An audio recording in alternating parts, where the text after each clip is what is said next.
This is vlog number 2 for chapter 2 in strategic management. And in chapter 2, main thing I learned was the backward and forward integration.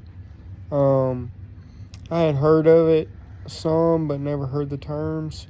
So, backward integration is where the suppliers actually buy out the buyers if their company is going down, if their profits are lower, and the supplier company is large enough, they could actually end up purchasing that company.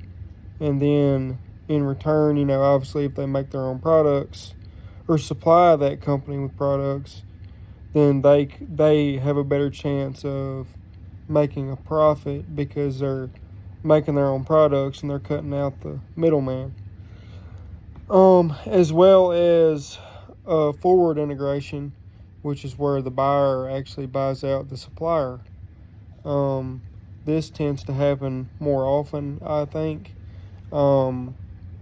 because if you buy out your supplier, you can make your products and at cost, and there's no markup there. Like I said, there's no middle guy, and then you can maximize your profits a little more so than if you're having to go through a supplier. There's bargaining power like of suppliers and buyers too. With suppliers, you can raise your prices. Like if you're making a product that nobody else makes, especially, I mean, the companies that are buying your product, they can't really do anything. I mean, they either buy it or they don't. So a lot of times supplier companies they'll push the price up because they know that there's no competition and that they'll have to buy from them.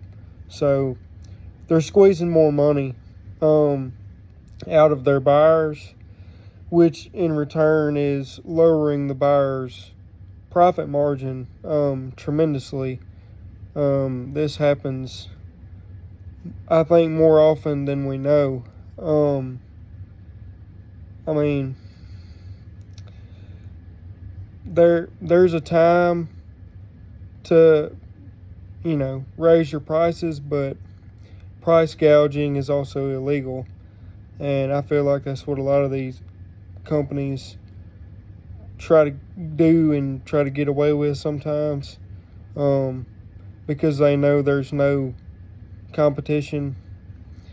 And that's why I think competition's a good thing, because it keeps people in check and it gives the buyers options on what they would like to purchase. And not only that, it gives you some pricing flexibility and things of that nature. Obviously, when raw materials go up and all that, you got to raise your prices, but I feel like it is oftentimes taken advantage of. That is the main things I've learned this week through reading chapter 2. I'm looking forward to learning more. Thank you.